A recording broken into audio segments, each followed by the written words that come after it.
All right, well, you guys are at least paying attention right now, so I'm going to bring your first comedian to the stage. And he has been seen. He's been featured on KSL. I really want you guys to make him feel welcome, okay? He's been featured on KSL and Park City TV. His name is, get ready to clap, Mike Grover. Clap it, son. You bet, man. Wow, thank you. You guys can hear me with this, yeah? Oh. Is it off? It's on, but it's quiet. Can we get, is that better? We good? Right here. Hold it right up. This is off to a great start. This is really good. Like you said, my name's Mike. I'm actually, I'm from Logan. Sure. That's like the right amount of like tepid applause, I think. Like one of my favorite things to do in Logan is go to Salt Lake. I do love Logan. The Netflix there is great. It's really good. Okay, I'm sorry. I'm so sorry. Can we turn this up a little bit? Can we? Somebody? I'll hold it close and I'll talk louder for the rest of it. No, I live in Logan. I have a full-time day job there, and then I do comedy at nights and on weekends.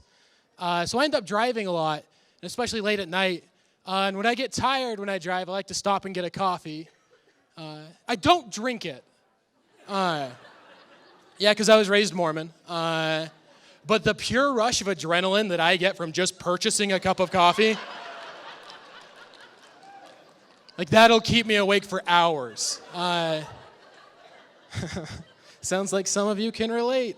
What I'm trying to say is like guilt is a much more effective stimulant than caffeine. Like especially when you're raised on it. Which I was. I don't know what your Mormon home was like, but like in my house, guilt was like currency. It's how we showed love. It's how we communicated. That was my experience. You guys ever been driving along and a cop car starts following you, and it feels like you're not doing anything wrong. Like you're doing everything just right, but it feels like you're doing everything wrong. Like that's what it feels like to grow up Mormon. Yeah. Just wake up in the morning and feel guilty. He's like, I haven't had a chance yet. I haven't even had a chance. I really am Mormon, or at least, you know, in like the broader spectrum. I didn't just make it up for those jokes. That'd be a weird thing to do, just make it up. I did do a show at the Wise Guys here in Salt Lake, and after mentioning I was Mormon, a lady in the audience yelled out, "No, you're not," which I didn't know how to respond to, like for a couple of reasons. First, we're in Salt Lake. The second reason is because it's not like a cool lie. Like I don't know what like she thought my ulterior motive was in saying I'm Mormon at a comedy club. It's not like, really was hoping she wasn't going to call me out on that fib. Like that's what I was going to use to get laid after the show. Back to the drawing board. Was looking forward to that intercourse. I am Mormon, but I'm not an active or traditionally believing Mormon. I think we have all types of Mormons here tonight. I have to explain that a lot more at regular shows than I do here. But I have to explain, like, I feel like Mormonism's a lot like alcoholism. Like, you never really stop being Mormon. You're either like a Mormon or recovering Mormon. And this kind of feels like AA for us. This is Mormonism AA. Should come up here and be like, "Hi, my name's Mike. It's been 2 years since I last took the sacrament. Got my 2-year chip." No, a couple of years ago, I relapsed into Mormonism. That's true. I decided to give it another shot. I tried to be like, do a non-traditional approach to going to church. But I forgot how weird it can be. I'll give you guys an example. You don't need one, but I'll give you an example anyway. This is a true story. This was a Sunday school lesson. I went to Sunday school, and the Sunday school lesson the topic was the importance of having kids. like, I don't have to explain this to you guys, but to most audiences, I have to say, like, just a quick side note, this is kind of an unnecessary lesson for Mormons. At the risk of sounding arrogant, we're nailing it. Like, we have so many kids, we use them as white elephant gifts. They're interchangeable at this point. But not only was the lesson, this is 100% true, not as only the lesson was on the importance of having kids, but one kid in the class thought it was important to raise his hand and point out that not only should each of us have kids, but we should each have a lot of kids. And he went on to explain why, to justify his logic. He said that if each of us in the church each have a lot of kids, and we raise them in the church, then each of those kids each have a lot of kids, and they raise their kids in the church, and the church is going to grow like crazy. At which point I pointed out, so it's like a multi-generational pyramid scheme.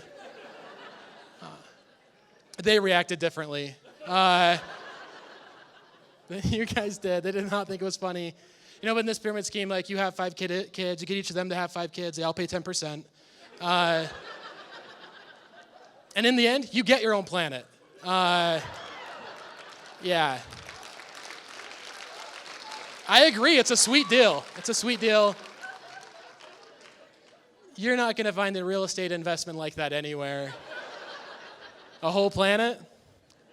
On the off chance that we're right. That should be our advertising, I think. Like, it shouldn't, because we kind of pretend like we don't believe we're going to get a planet, right?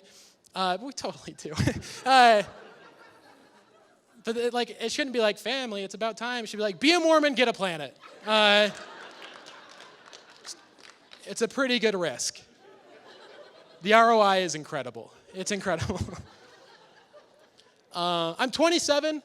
I've had to explain things about my life at 27 I didn't think I'd have to explain. Like, recently, my mom found out that I have a bunch of rated R movies. Yeah, she was very distraught, extremely distraught. And her way of, like, reconciling this and trying to get me to change, she said this to me. She said, Mike, would you feel comfortable watching those if Jesus were here? I thought about it. I said, well, no, I probably wouldn't watch them if Jesus were here. Like, that'd be a pretty weird way to spend the time if he just happened to show up. Like, I hope he'd be more interesting than that. Just hanging out with Jesus, like,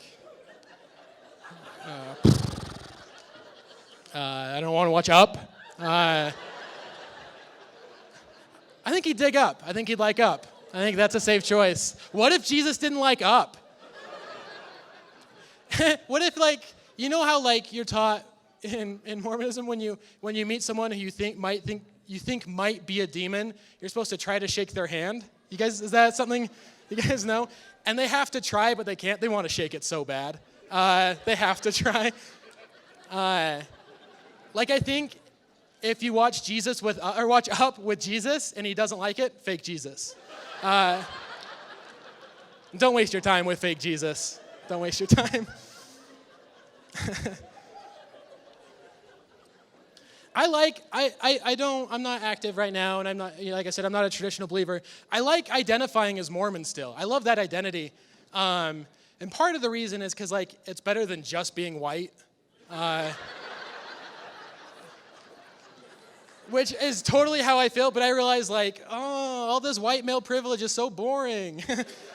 So I realized that, like, that's like, not fair, but that's how I feel. And I've been white, like, as long as I can remember. So I don't know what it's like to be a minority. I have no idea. Like, I can't pretend to know what that's like. I do know what it's like to, like, just walk into a place and have everyone hate you, because I did serve a mission. And I experienced that quite a bit. The best is when, like, they think you worked at the grocery store, and then they find out you're missionaries is, like, protect their kids and back away. I'm a little bit conflicted about my experience as a missionary. Like, I had a lot of good experiences, but, I wouldn't do it again. And so it's a weird conflicting thing. I like to think, like, the best good I could have done on my mission was, like, walk into, like, a grocery store, and then, like, a black guy and a skinhead see me, and at the same time just go, ugh, Mormons, and then bond. like start healing this nation's wounds. I'm not a hero. I'm not a hero. I like to think that's like the best, like that's the pinnacle of achievement. I identify as an agnostic Mormon, which makes a lot of sense here, but to explain that to someone else, like that sounds crazy. That sounds nuts. Like that sounds like saying like, well, I'm a vegan, but sometimes I eat baby zebra.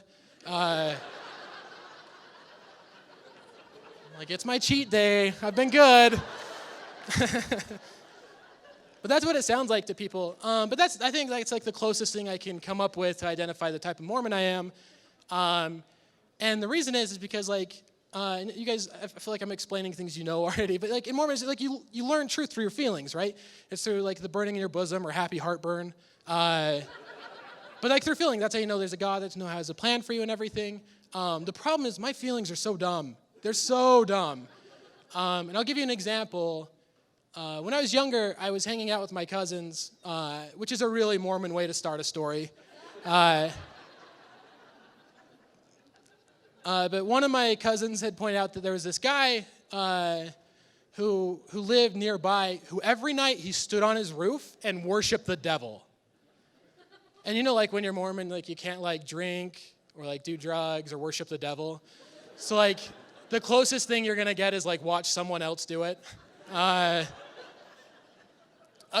don't normally say this here, but a quick side note. For one of those cousins for his bachelor party, we watched The Hangover because we couldn't do those things that they do in the movie, but we can watch them. And then we turned it off halfway through because the younger cousin got uncomfortable.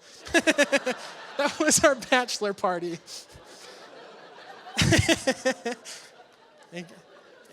It got crazy. It got crazy.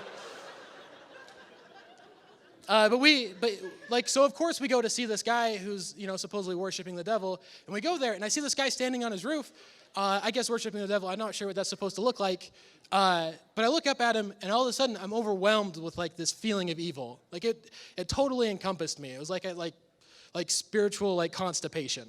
That's the best analogy I can come up with. But it totally overtook me, and that moment was like a moment of spiritual epiphany for me. Like that means like evil's real. That means there's a God. That means there's like a hell. Like all this. Like that's like I'm experiencing this in such a visceral way. And at that moment of spiritual breakthrough, my cousin pointed out that it was actually a chimney. It just kind of looked like a person. So like I want to believe there's a God, and I hope there's a God. Might be a chimney. Fool me once. Fool me once. You guys have been a lot of fun. I'll do one more joke for you, and then we'll get the other comedians up here. You guys know the first rule of Mormon Club? It's tell everyone about Mormon Club. Little different than Fight Club. The second rule of Mormon Club is don't talk about masturbation. You guys have come across this rule too? It's so strict, in fact, that we have that pamphlet that we just give to somebody in case they ever say the M word, and we just don't talk about it anymore. And like several months before my 15th birthday, I got this pamphlet. I'm glad, the handful of you that got that, that's a lot of fun. I got this pamphlet. You guys know what I'm talking, at least some of you know. This pamphlet explains what goes on down here by comparing it to a little factory. Yeah. I agree. It's a great pamphlet. It was written by Boyd K. Packer. And I like to think he's like, what do kids love? Toys. Where did toys come from? Factories. Hot dog, Boyd, you've done it again. You did it. This is going to reach some youth. This is going to reach some youth. In the explanation, it explains that your little factory has an automatic release valve. Usually goes off at night. And it explains that this release valve shouldn't be tampered with because that speeds up production, and that's bad. I was conflicted, though, because I was raised Mormon, but I was also raised a capitalist. I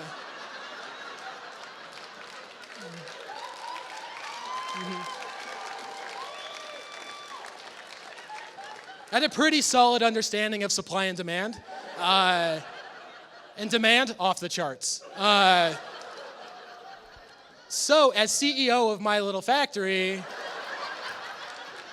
I made an executive decision, decided to take a very hands-on approach to maximizing production.